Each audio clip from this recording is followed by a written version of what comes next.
அனைவருக்கும் வணக்கம். வீடு கட்ட இன்டர்லாக் செங்கலும் பிளேயர்ஸ் செங்கலும் தயார் பண்ணிக்கிட்டு இருந்தோம். இப்போ புதிய வகையில் நாங்கள் மாற்று ஏற்பாடு செஞ்சிகிட்ருக்கோம். அதுக்கான ஒரு செட்டப் தான் இப்போ பண்ணிக்கிட்டு இருக்கு. நீங்கள் பார்த்துட்ருக்க இந்த வீடியோ இது பிளேயர்ஸ் மிஷினு.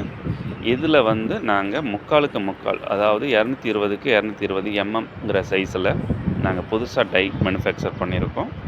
இது உங்களுக்கு விரைவில் இந்த செங்கல் வந்தால் உங்களுக்கு செலவுகள் சீக்கிரம் குறையும். அதாவது சீக்கிரம் குறையும்னா நேரத்தை எந்தளவு மிச்சப்படுத்துமோ அதுதான் சீக்கிரம்.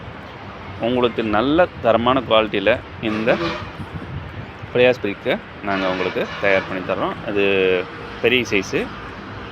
இந்த கார் எதுக்கு நான் தெரியணும்னு கேட்குறீங்களா? நான் இந்தியன் மோட்டார்ஸ் ஒர்க் ஷாப், அதாவது மாருதி சர்வீஸ் சென்டர் வச்சுருக்கேன். அந்த வேலையை பார்த்துட்டு தான் நான் பிளேயர்ஸ் பிரிக்ஸ் மிஷினை தயார் பண்ணிக்கிட்டு இருந்தேன். அதில் கொஞ்சம் தொய்வுகள்லாம் ஏற்பட்டுச்சு. என்ன காரணம் அப்படிங்கிறதெல்லாம் பார்த்துட்டு புதுசாக மக்களுக்கு பயன்பட நான் ரெடி பண்ணிகிட்ருக்கேன்.